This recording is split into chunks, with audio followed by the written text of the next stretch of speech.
यहाँ सतबहिनी माँ जो है, हमारे पूर्वजों ने उस सतबहिनी माँ को मानते आ रहे हैं। और ये जो नदी में बीचों बीच दहारा बना हुआ है उसको बोलते हैं साकर दहारा। मेरा नाम आसराम कंवर, अतिरिक्त मुख्य कार्यपालन अधिकारी जनपद पंचायत छुरिया। और हमारा एक टीम बना हुआ है जनपद पंचायत की ओर से। मेला में जो भीड़ है और यहाँ पर कुछ भीड़ में कुछ बच्चे घूम रहे हैं या कोई भी समस्या आ रहा है, उसका समाधान के लिए हमारी टीम यहाँ पर उपस्थित है।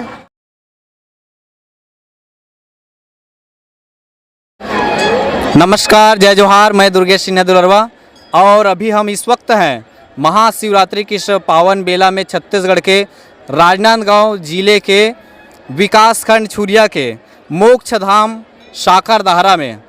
कहा जाता है छत्तीसगढ़ का ये दूसरा प्रयाग है, दूसरा मोक्ष धाम है। आज महाशिवरात्रि का पर्व है और इस महाशिवरात्रि के पर्व में शिव का मेला है ये। और इस मेले में लोगों का हुजूम उमड़ पड़ा है। लोग यहाँ मेले में शामिल होने के लिए दूर दूर से आए हैं। यहाँ आप देख सकते हैं नौका विहार भी यहाँ पे सुविधा है। नौका के माध्यम से आप नदी के उस पार मंदिर पे जा सकते हैं। लोगों की यहाँ पे भीड़ काफ़ी मात्रा में है। इधर आप देखेंगे तो विशाल शिव की जो प्रतिमा है, ऊंची प्रतिमा, जो छत्तीसगढ़ के प्रसिद्ध मूर्तिकार थनौत के रहने वाले मूर्तिकार के द्वारा इसे बनाया गया है। मंदिर के बीच जहाँ पे चट्टान है वो टापू पे मंदिर बना हुआ है।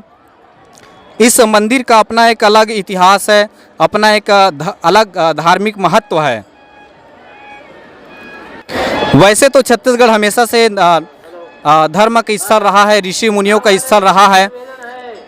छत्तीसगढ़ में हमेशा ऋषि मुनि तपस्वी यहाँ तपस्या किए हैं, रमणीय स्थल रहा है। बात छत्तीसगढ़ की करें तो यहाँ छत्तीसगढ़ के भांचा राम भगवान श्री रामचंद्र जी अपने वनवास काल के अधिकांश समय यहाँ व्यतीत किए थे दंडकारण्य के क्षेत्र में। और संस्कारधानी राजनांदगांव से अगर आप मोक्ष धाम साकर दहारा आना चाहेंगे तो यहाँ आने के लिए आपको 30 से 35 किलोमीटर की जो सड़क मार्ग की यात्रा है वो आपको तय करनी पड़ेगी। अगर मोक्ष धाम साकर दहारा की मैं बात करूँ तो ये विकासखंड छुरिया के देवरी गांव देवरी में यहाँ बसा हुआ है।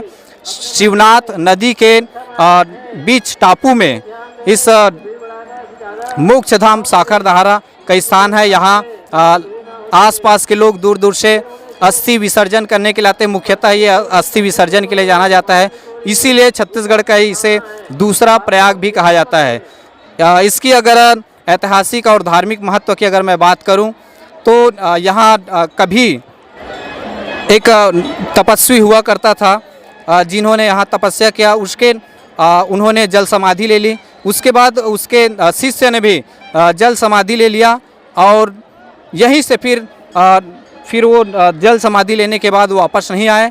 और यहीं से शुरू हुई कि प्रत्येक 3 साल के बाद यहाँ जब महाशिवरात्रि का वो समय आता था तब जो ज्येष्ठ पुत्र होता था उनको जो यहाँ के साकर है उसके माध्यम से स्वतः दहारा में खींच कर ले जाया जाता था और वो पुनः फिर वापस नहीं आता था।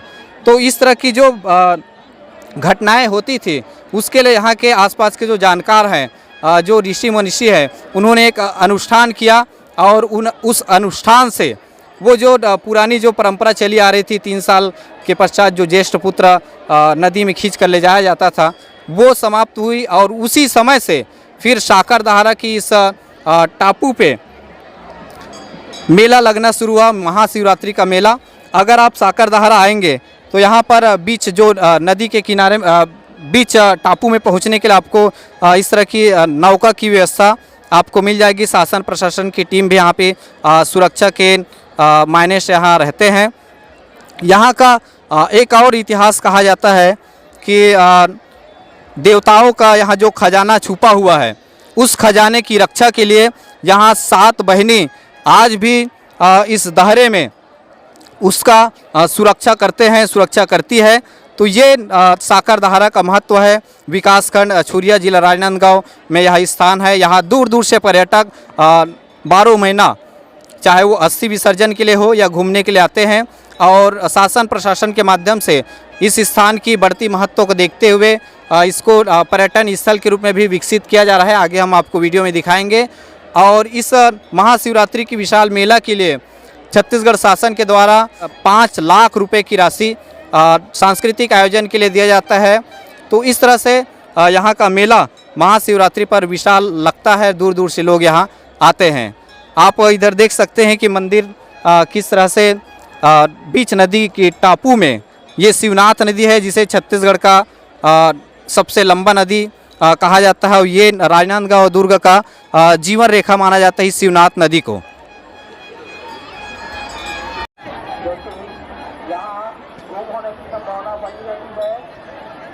जैसे जैसे संध्या होती जाती है मेला में भीड़ बढ़ते जाता है, इसलिए सभी नागरिक बंधुओं और दर्शनार्थियों सभी से निवेदन है कि आप लोग अपने बच्चों का विशेष ध्यान रखें, हाथ पकड़ कर चले।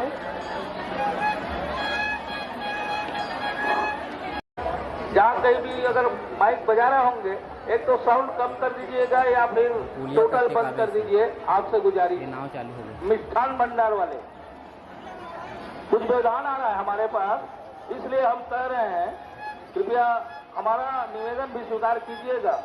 अगर कोई घूम जाता है और वो कृपया मिष्ठान भंडार वाले से निवेदन कि अपना माइक या तो धीमी आवाज में चलाएं या फिर टोटल बंद कर दें। धन्यवाद।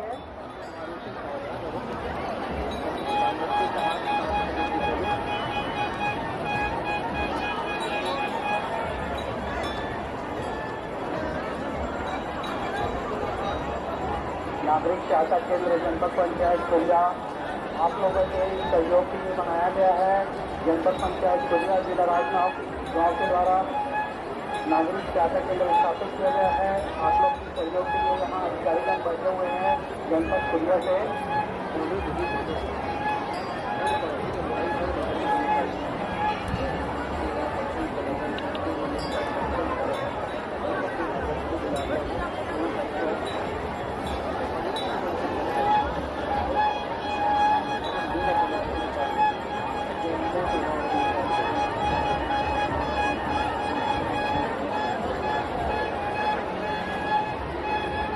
दर्शनार्थियों से निवेदन है, खासकर छोटे बच्चों को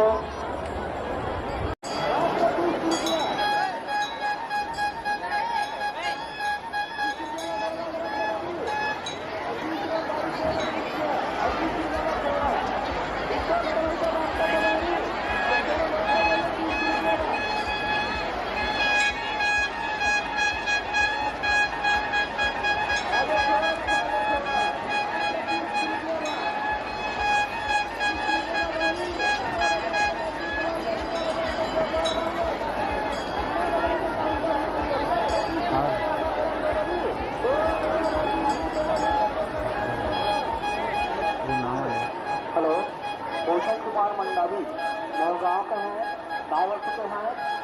अगर आप हमारी आवाज़ सुन रहे हो तो आप नागरिक सहायता केंद्र में आकर मिले। आपके दोस्त की ज़्यादा बनी रहती है। मुख्यधाम साकर दहरा महाशिवरात्रि मेला में आप सभी दर्शनार्थियों का हार्दिक अभिनंदन है, स्वागत है। साथ ही आपकी, जैसा कि आप जानते हैं कि हम छत्तीसगढ़ के दूसरे प्रयाग कहे जाने वाले मोक्षधाम साकरधारा में है, जो राजनांदगांव जिले में स्थित है। हम यहाँ की जो धार्मिक और ऐतिहासिक जो महत्व है, इसके इतिहास के बारे में हम थोड़ा जानना चाहेंगे। यहाँ मंदिर प्रशासन के पदाधिकारी हमारे साथ में हैं, तो इनसे बात करेंगे। सबसे पहले इनका परिचय जान लेते हैं। सर, आप अपना परिचय बताएंगे। मेरा नाम है मानदास साहू, पूर्व शिक्षक, रिटायरमेंट हूँ और अभी यहीं के हम लोग निवासी हैं, ग्राम देवरी की। ये ग्राम देवरी के सरहद में ये जो स्थल आता है, और ये साकरधारा का जो है कोई गांव नहीं है, ये तीर्थ स्थल का नाम है, तो ग्राम देवरी के अंतर्गत आता है। सर, मैं आपका परिचय जानना चाहूँगा। मेरा नाम है हरिराम पुजेरी, सेवानिवृत्त प्राचार्य। इसके पूर्व मैं 2 बार साकरधारा विकास समिति का अध्यक्ष रहा और वर्तमान में मैं यहाँ का संरक्षक हूँ। विगत 50 वर्ष से महाशिवरात्रि के पूर्व यहाँ श्रीमद् भागवत कथा का आयोजन होते आ रहा है और शासन स्तर पर अभी 10 वर्ष पहले इसे पर्यटन स्थल का घोषणा किया गया है और इस कारण से और मेला महोत्सव 3 दिवसीय मेला महोत्सव का आयोजन शासन स्तर पर हो रहा है और कल भी कार्यक्रम हुआ और 2 मार्च को भी शासन स्तर का कार्यक्रम यहाँ होने जा रहा है ना। और यहाँ सभी समाज के यहाँ मंदिर हैं, यह तीर्थ स्थान है और भोलेनाथ जी का, सतबहिनी का एक विशाल मंदिर है, शिव जी का यहाँ प्राचीन मंदिर है और उसी की आस्था को लेकर यहाँ सभी समाज के लोग अपने अपने मंदिर बनाए हैं और मंदिर के पट बारहों महीने यहाँ खुले रहते हैं। यहाँ बहुत दूर दूर से अस्थि विसर्जन के लिए लोग आते हैं। यहाँ तक महाराष्ट्र से और आपका बालोद, दुर्ग, भिलाई इन क्षेत्रों से भी अस्थि विसर्जन करने के लिए लोग, पिंडदान करने के लिए लोग प्रतिदिन यहाँ आते हैं और यह व्यवस्था समिति के द्वारा अभी चल रहा है। सर मैं अगर आपसे बात करूं इस मंदिर के जो पौराणिक जो इतिहास है उसके बारे में, तो किस तरह की इसकी इतिहास है? यहाँ सतबहिनी माँ जो है हमारे पूर्वजों ने उस सतबहिनी माँ को मानते आ रहे हैं और ये जो नदी में बीचों बीच दहारा बना हुआ है उसको बोलते हैं शाहकर दहारा, क्योंकि पूर्व में वहाँ शाहकर जो होता है ना, जो लोहे का संकल होता है वो वहाँ स्थापित है और हमारे पूर्वज लोग कहते हैं कि वो शाहकर जो है पहले बाहर भी निकलता था, कुछ गांव तक चला जाता था, बच्चे लोग खींच के ले जाते थे और जब गांव के नज़दीक पहुंच जाता था तो वो वजन हो जाता था और फिर धीरे धीरे वो वापस हो जाता था। और बोलिए इस मेले के अगर आयोजन के बारे में बात करूं कि जितनी भव्यता के साथ इस मेले में भीड़ दिख रही है और संभवतः यहाँ सांस्कृतिक आयोजन भी होता है, तो क्या इसमें शासन के माध्यम से भी इस आयोजन के लिए कुछ राशि प्राप्त होती है?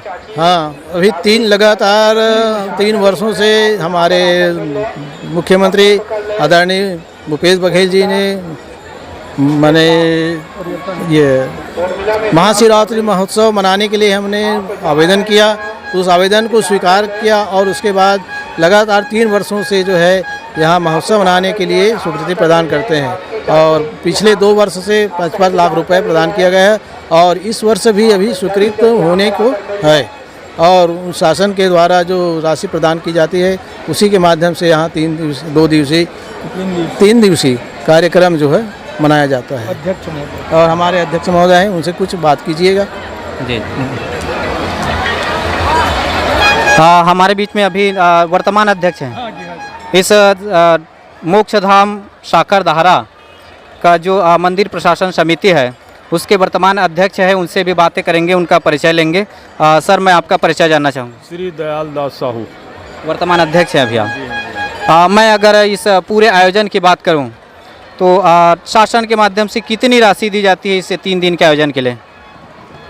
3 दिन के आयोजन के लिए माननीय मुख्यमंत्री भूपेश बघेल जी है, अभी सांस्कृतिक कार्यक्रम है, भोजन भंडारा है, ये सब के लिए अभी 5 लाख रुपये स्वीकृति कर रहे हैं और उसी 5 लाख रुपये में हमको पूरा खर्च करना है उसमें, वो सांस्कृतिक कार्यक्रम के भोजन भंडारा महाप्रसादी इसमें सब खर्च करना है। जहाँ तक मैं आयोजन की बात करूँ यहाँ सांस्कृतिक आयोजन की, तो छत्तीसगढ़ के लोक संस्कृति से जुड़े आयोजन होते हैं कि हिंदी कलाकारों का भी यहाँ मंचन होता है? नहीं, छत्तीसगढ़ से जुड़े लोक कलाकारों का आयोजन होता है, लोक सांस्कृतिक कार्यक्रम का होता है। मैं इस पर्यटन स्थल, इस धार्मिक स्थल का बात करूँ, चूँकि इस धार्मिक स्थल का महत्व बढ़ता जा रहा है, ये यहाँ अस्थि विसर्जन करने के लिए भी विभिन्न समाज के लोग यहाँ आते हैं और यही कारण है कि शासन इस पर ध्यान दे रही है और इसे पर्यटन स्थल के रूप में भी विकसित करने का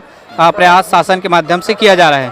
तो क्या और ऐसे किया जाए, यहाँ क्या सहयोग किया जाए शासन के माध्यम से, क्या अपेक्षा चाहते हैं आप? और अपेक्षा ऐसा है कि अभी तक तो जो हम लोग पर्यटन स्थल के लिए जो मांग कर रहे थे और उसमें हमको काफ़ी सफलता मिल चुकी है। हम अभी 75 से 80% उसमें मुकाम में पहुंच चुके हैं। करीब पर्यटन स्थल घोषित होने को है और अभी जैसे पिछले समय माननीय मुख्यमंत्री रमन सिंह जी थे, उनका भी प्रयास रहा और ये बहुत बड़ा ये पुल दिख रहा है। लक्ष्मण झूला वगैरह का प्रस्ताव हमारे सब गए हैं। तो और अच्छा, पिछले समय जो माननीय भूपेश बघेल जी को बुलाए थे, तो वो पूर्ण आश्वासन दे चुके हैं कि हम पर्यटन स्थल साकरदार को घोषित करेंगे और एक अच्छा तीर्थ स्थल के एक में मिनी कहना चाहिए राजिम के रूप में इसको हम विकसित करेंगे, ऐसा करके आश्वासन। मैं यहाँ की अगर बात करूँ यहाँ आने के लिए, तो ये छत्तीसगढ़ के जो संस्कार धानी कहे जाते हैं उस राजनांदगांव जिले में ये स्थित है। तो सुविधाओं की अगर बात करूँ तो यहाँ किस किस प्रकार की सुविधाएं मंदिर प्रशासन के माध्यम से दिया गया है? अभी सुविधा हम लोग बहुत सारे सुविधा दिए हैं। ऐसा इन्हें मंदिर प्रशासन की तरफ से जैसे घाट के लिए नाई घाट है और ये कहना चाहिए ब्राह्मणों का जो घाट है, अस्थि विसर्जन किया जाना है, महाआरती जो होता है और सतबहिनी मंदिर में प्रतिदिन पूजा पाठ होता है, लाइट वाइट का पूरा व्यवस्था है। और आगामी अपने को यहाँ विशेष रूप से एक लक्ष्मण झूला का हम मांग कर रहे हैं शासन के माध्यम से। और जो छोटे छोटे व्यवस्था जो है, जैसे 7 दिन का भागवत कार्यक्रम कराते हैं, भागवत गीता कार्यक्रम, वो मंदिर प्रशासन की तरफ से होता है। ऐसे वो आमदनी अपना जुटाते हैं चंदा के रूप में और उससे अपना एक कार्यक्रम कराते हैं। महाप्रसादी भोजन भंडारा का कार्यक्रम मंदिर प्रशासन से होता है। तो ऐसे सुविधा हम पब्लिक को दे रहे हैं। वो एक प्रभावित करता है, लोगों को प्रभावित करता है कि ये सुविधा, इसके कारण से हमारा यहाँ का जो आवागमन जो है प्रतिदिन और बढ़ते जा रहा है। अगर बाहर से लोग पर्यटक या फिर दर्शनार्थी यहाँ आना चाहे तो सड़क मार्ग की अगर बात करूँ तो किस क्षेत्र से कितनी दूरी है, कहाँ से आ सकते हैं यहाँ? नहीं, यहाँ तो डोंगरगांव भी यहाँ से 3 किलोमीटर है। डोंगरगांव से डायरेक्ट सीधा हमारा सड़क मार्ग है, कोहका होते हुए आता है। इधर मेन जो रोड है वो कुर्सी टिकुल है, कुर्सी टिकुल से भी यहाँ ये जुड़ा हुआ है। इधर खुज्जी से मरका कसा जो जाते हैं वहाँ भी वो मेन रोड है, उससे भी जुड़ा हुआ है। तो सड़क मार्ग तो जुड़ा हुआ है चारों तरफ से। हाँ, मैं इस मेले में आकर्षण के रूप में एक चीज़ और देखा हूँ, क्योंकि ये जो पूरा मंदिर है वो शिवनाथ नदी पे बसा हुआ है। शिवनाथ नदी के जो बीच में जो तट है वहीं पे भगवान शिव जी की विशाल प्रतिमा है। तो वहाँ पहुँचने के लिए नाव की भी व्यवस्था किया है। क्या ये नाव का जो व्यवस्था है वो मंदिर प्रशासन समिति के माध्यम से किया गया है? हाँ, ये जो नाव की व्यवस्था है मंदिर प्रशासन की ओर से किया गया है और 12 महीना है ना सतबहिनी और शिव जी के दर्शन के लिए लोगों के लिए सहूलियत होती है ना। हाँ, ये मैंने यहाँ का एक इतिहास और सुना है। एक ऐसे तपस्वी हुआ करते थे जो यहाँ तपस्या किया करते थे, लेकिन वो कुछ समय बाद वो अंतर उसी को शांत करने के लिए यहाँ यज्ञ भागवत किए गए और उसी समय से यहाँ आयोजन हो रहे हैं। तो इसके बारे में प्रकाश डालना चाहेंगे? ये जो है, हम लोग जब छोटे छोटे थे तो डोंगरगांव में स्वामी मुक्तानंद जी का जो है भागवत हुआ, तो वो जो है यहाँ जल समाधि लिए थे। और उसके कुछ बाद में 1974 में साले में जब भागवत हुआ तो उसने घोषणा किया था कि मैं साकरधारा में मतलब भागवत करूंगा। और उसी समय वो भी घोषणा किया था कि ये एक दिन यह जो है तीर्थ स्थल बनेगा। तो भगवान की ऐसे हुआ कि वो नहीं कर पाए, तो उसके जगह में उसके शिष्य जो हैं रामलाल पांडे जी और यहाँ के दुर्गा प्रसाद जो हैं अर्जन रजकुंड का, वो उनके माध्यम से यहाँ पहले शुरुआत हुआ। और उसके बाद से अब लगातार लगभग 40 सालों से यहाँ श्रीमद् भागवत गीता का आयोजन हो रहा है। अब ये सब जो है माँ सतबहिनी की कृपा है, माँ साकरधाना की कृपा है और हमारे भोलेनाथ की कृपा से कार्यक्रम जो है सुचारू रूप से चल रहा है। मैं बाहर से आने वाले पर्यटकों की दर्शनार्थियों की अगर बात करूं तो इस साकरधारा में वे किस विशेष आकर्षण के लिए देखने के लिए ऐसा क्या चीज़ है जिसके लिए वो यहाँ आए? यहाँ वैसे प्राचीन समय में जब हम लोग छोटे छोटे थे तो बोलते हैं जहाँ पर शिवलिंग है उसके साइड से सतबहिनी मंदिर, तो चट्टान जो है 2 भागों में बटा हुआ है और उसी को एक साकर धारा के रूप में आज भी हम मान रहे हैं। और वहाँ का जल 12 महीना वहाँ रहता है, चाहे गर्मी हो, बरसात हो, ठंड हो, वहाँ जल हमेशा भरा रहता है। और अंदर जाके वो चट्टान बढ़ते बढ़ते चौड़ी रूप ले ली गई है जी। शिवनाथ नदी को राजनांदगांव और दुर्ग शहर का जीवनदायिनी नदी कहा जाता है। ये आगे चलकर सबरी का जो आश्रम था वो स्थल भी यहाँ शिवरी नारायण इसी नदी पे निर्मित होती है। तो अगर मैं बात करूँ इस मंदिर का जो शिवनाथ नदी पे बसा हुआ है, तो कितना और महत्वपूर्ण हो जाता है ये स्थान साकरधारा का शिवनाथ नदी का ये बहाव के कारण।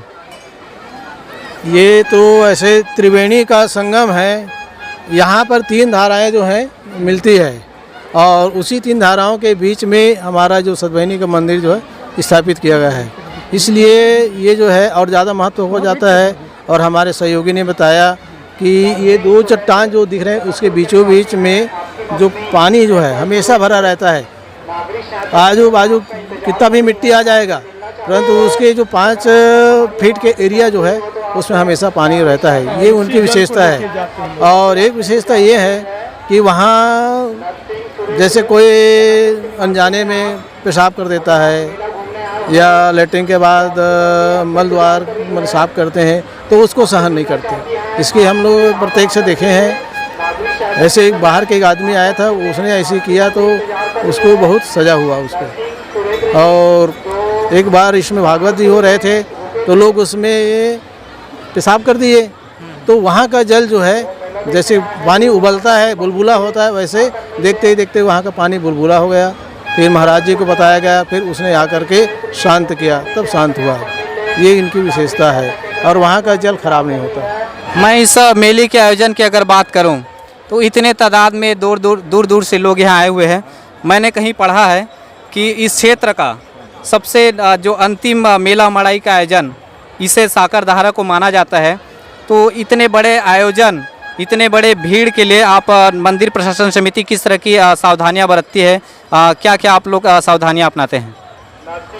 सभी मंदिरों में सुबह पूजा पाठ होता है। उसके पश्चात मंदिर के जो प्रमुख लोग हैं दर्शन के लिए लोगों को एक एक करके पारी पारी से प्रवेश देते हैं। किसी प्रकार मंदिर के अंदर अनावश्यक भीड़ ना हो, इसके लिए सभी मंदिर प्रशासन सतर्क रहते हैं पूरे मेले तक, सुबह से शाम तक के लिए।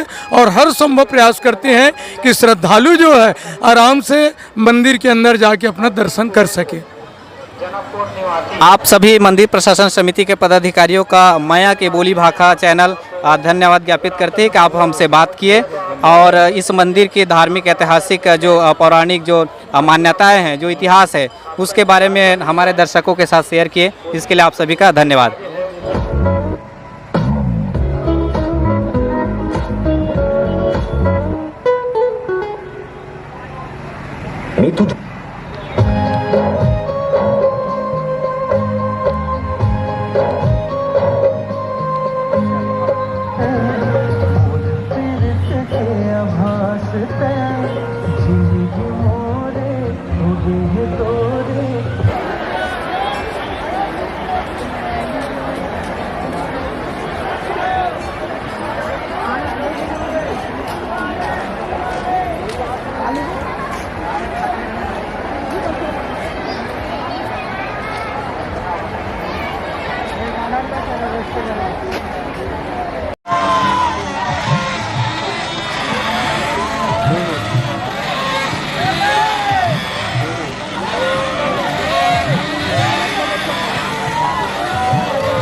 जैसा कि इसके पिछले वीडियो में आप लोग देखे हैं कि हम लोग मंदिर प्रशासन समिति से भी बात किए हैं।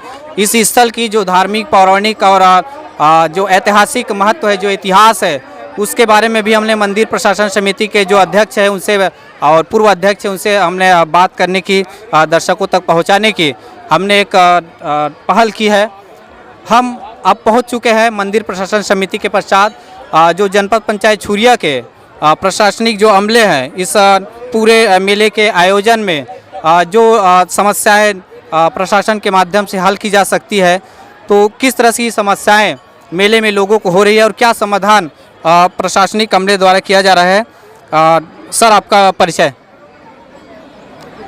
मेरा नाम आसराम कंवर, अतिरिक्त मुख्य कार्यपालन अधिकारी जनपद पंचायत छुरिया, और हमारा एक टीम बना हुआ है जनपद पंचायत की ओर से। मेला में जो भीड़ है और यहाँ पर कुछ भीड़ में कुछ बच्चे घूम रहे हैं या कोई भी समस्या आ रहा है, उसका समाधान के लिए हमारी टीम यहाँ पर उपस्थित है। और सारे लोग मिलकर अभी यहाँ पर हमारे स्टॉल में 7 लोगों का गुम होने का जानकारी आया और उनको उनके गुम होने की जानकारी यहाँ से माइक के माध्यम से बताया गया और परिजनों को उनके गुमे हुए बच्चे को सौंपा गया। यहाँ पे मेले में अधिकतर भीड़ रहती है और बच्चों के गुम होने की अधिकांश समस्याएं होती है। जिस तरह की आप बता रहे हैं कि बच्ची गुम हुई थी और उनके परिजन को सौंपा गया जो लाउड स्पीकर है उसके माध्यम से आवाज़ देकर, तो परिजन को उनके बच्ची मिलने के बाद किस तरह की प्रतिक्रिया उस परिजन के माध्यम से प्रशासनिक अमले को किस तरह से धन्यवाद ज्ञापित किया जाता है। प्रशासनिक अमले को धन्यवाद ज्ञापित कर रहे हैं, क्योंकि गुमे हुए माँ बाप जो है, बच्चे जब गुम जाते हैं तो घबरा जाते हैं और माइक के माध्यम से जब उनको यहाँ से माइक के माध्यम से बुलाया जा रहा है, जानकारी दिया जा रहा है, तो यहाँ पर आते हैं और अपने बच्चे को साथ में लेकर जाते हैं और हमारी टीम को धन्यवाद ज्ञापित करते हैं। ये जो प्रशासनिक अमले हैं, जो सहायता केंद्र है, वो केवल मेले तक सीमित रहती है या फिर रात में कार्यक्रम के समय भी आप लोग इस तरह की व्यवस्थाएं करते हैं? ये कार्यक्रम 2 दिन के लिए रहेगा और जब तक मेला रहेगा हमारी टीम यहाँ पर रहेंगे और सहायता करते रहेंगे। यहाँ उपस्थित अगर अधिकारी कर्मचारी की अगर मैं बात करूँ तो किस किस पद के यहाँ अधिकारी उपस्थित हैं? जनपद पंचायत से हैं एडिशनल सीओ और हमारे एडीओ, एजीपीओ और हमारे सचिव साथी। उसी प्रकार से हमारे राजस्व विभाग से नायब तहसीलदार उपस्थित थे, अभी आरआई उपस्थित है यहाँ पर। अगर इस पूरे मेले की अगर मैं बात करूं तो शासन प्रशासन के तरफ से आर्थिक अगर सहायता की मैं बात करूं मंदिर प्रशासन समिति को आयोजन के लिए, खासकर यहाँ सांस्कृतिक आयोजन के लिए, तो किस तरह के सहायता, किस तरह की आर्थिक मदद शासन के माध्यम से यहाँ दिया जा रहा है मेले के लिए?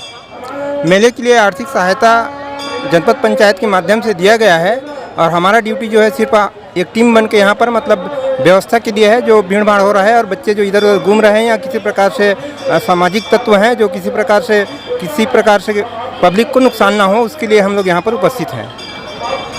इस धार्मिक और पर्यटन स्थल के रूप में भी इसे शासन के माध्यम से विकसित किया जा रहा है, तो यहाँ जो नए दर्शनार्थी है उसके पहुँचने के लिए अगर मैं बात करूँ तो किस रास्ते से, कहाँ से, किस पहुँच मार्ग से यहाँ पहुँच सकते हैं?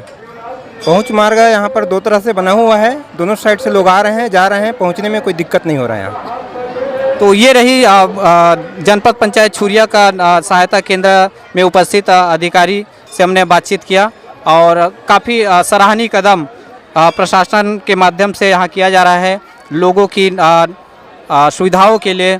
उसमें जो परेशानियाँ हो रही लोगों के साथ, उसका समाधान इस सहायता केंद्र के माध्यम से जनपद पंचायत छुरिया के अधिकारी कर्मचारीगण कर रहे हैं।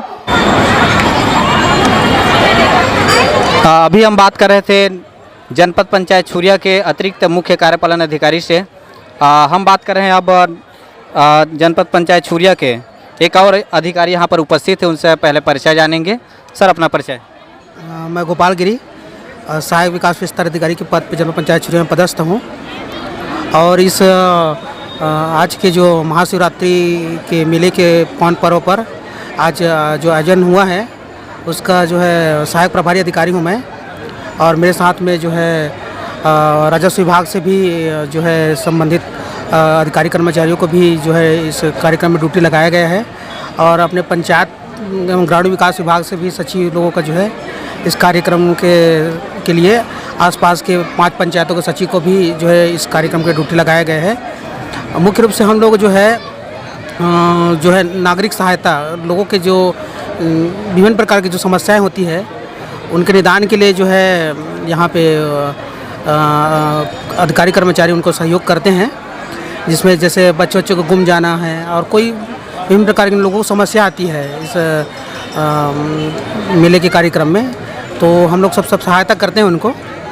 और इस बीच जैसे नागरिकों से मैं यही जो है निवेदन करूँगा कि जिस तरीक़े से सब लोग एक श्रद्धा और प्रेम और विश्वास के लिए जो है दर्शन के लिए आते हैं, तो उसी विश्वास में जो है दर्शन करें और ख़ुद की सुरक्षा और अपने परिजन जो आए रहते हैं, जिसमें बूढ़ी बूढ़ा रहते हैं और छोटे छोटे बच्चे रहते हैं, उनका जो है ख्याल रखें, क्योंकि छोटे बच्चे रहते हैं वो उतना उसमें सोच नहीं रहता, वो कभी कभी हाथ को छुड़ा कर इधर उधर चले जाते हैं और जिस तरीक़े से वो रोते हैं, तो उनका जो है उचित तरीक़े से ख्याल रखें, हाथ पकड़ के चले और इस तरीक़े से अपने बच्चों को ख्याल रखें।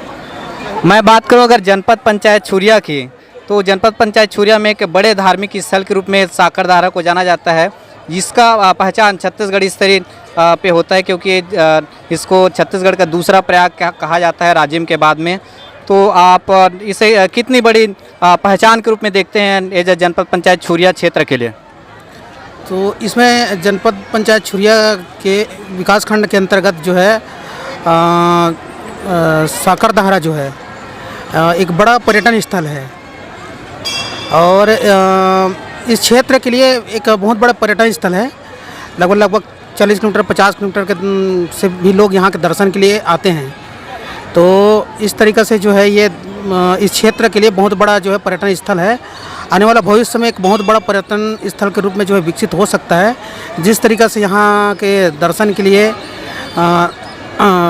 मंदिर के अलावा भी जो है और मंदिर के अलावा भी जो है इधर जो है पर्यटन के रूप में विकसित किया जा रहा है।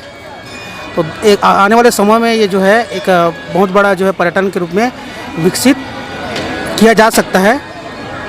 और जो है नज़दीक में भी एक नगर पंचायत है डोंगरगांव, तो उनके लिए भी एक जो है पर्यटन स्थल जो है नज़दीक में जो है रहेगा, तो सभी लोगों को जो है पर्यटन स्थल का जो है लाभ मिलेगा। हमारे साथ में यहाँ जो सहायता केंद्र है जनपद पंचायत छुरिया का, अन्य कर्मचारी भी है। बारी बारी से हम उनका जानकारी जानना चाहेंगे किस पद में है और यहाँ उपस्थित है। बारी बारी से हम उनसे जानकारी लेते हैं। सर आप कौन से पद में हैं? मैं सचिव के पद में हूँ, ग्राम पंचायत साले सचिव के पद में कार्यरत हूँ। सर आप? सर मेरा नाम रमेश कुमार रामटेके है, मैं ग्राम पंचायत कंडहानपुरी साकरदारा का सचिव हूँ। हाँ, आप यहाँ के स्थानीय जो ग्राम पंचायत है जो नज़दीक से यहाँ लगा हुआ है, संभवतः उसी राजस्व ग्राम के क्षेत्र में ये साकरदारा का धार्मिक स्थल आता है। एक सवाल आपसे बनता है कि ये जो साकरदारा का जो धार्मिक स्थल है वो जीवनदायिनी शिवनाथ नदी के साथ जुड़ी हुई जो दुर्ग और राजनांदगांव शहर का जीवनदायिनी कहा जाता है। तो साकरदारा और शिवनाथ नदी का जो ये संगम है, जो संयोग है, वो इस धार्मिक स्थल का महत्व और कितना बढ़ा देता है शिवनाथ नदी? यह स्थान छत्तीसगढ़ के लिए धार्मिक के रूप में बहुत मान्यता है और यहाँ पूरे छत्तीसगढ़ के सभी धर्म के अनुयायी लोग आते हैं श्रद्धा के साथ और यहाँ धार्मिक कार्यक्रम करवाते हैं। ये साकरदारा भविष्य में और अधिक विकसित होगा। ये अभी पर्यटन विभाग में इसको देने का प्रस्ताव ग्राम सभा के माध्यम से किया जा चुका है और तहसीलदार महोदय के कार्यालय में प्रस्तुत भी किया जा चुका है। भविष्य में पर्यटन विभाग में जाएगा तो इसका विकास और अधिक होगा। धन्यवाद आपका भी।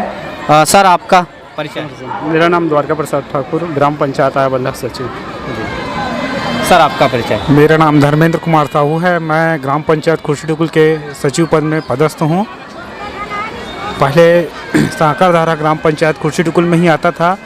जो विभाजन पश्चात अब नया ग्राम पंचायत कन्हारपुरी बन गया है, उसमें ये मोक्षधाम साकरधारा आता है। अब ये इस एरिया के लिए एक विशेष मोक्षधाम है।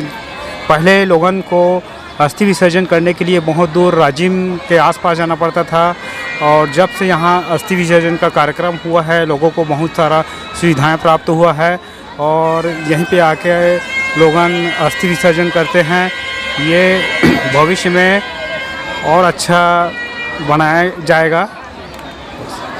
मैं यहाँ की जो अधिकारी कर्मचारी की बात करूँ तो उसमें सबसे युवा चेहरा आपका दिख रहा है, तो हमारे युवा साथियों को क्या कहना चाहेंगे, क्योंकि जो भी आयोजन हो उसमें हमारे युवा साथी ही कुछ व्यवधान उत्पन्न करते हैं, तो वो किस तरह से इस आयोजन को सफल बनाएं? हम संदेश देना चाहेंगे युवा साथी को कि वे जो भी राष्ट्रीय कार्यक्रम या सरकार का जो कार्यक्रम होता है उसमें विशेषतर सहयोग करें और अपना सहयोग हमेशा बनाए रखें।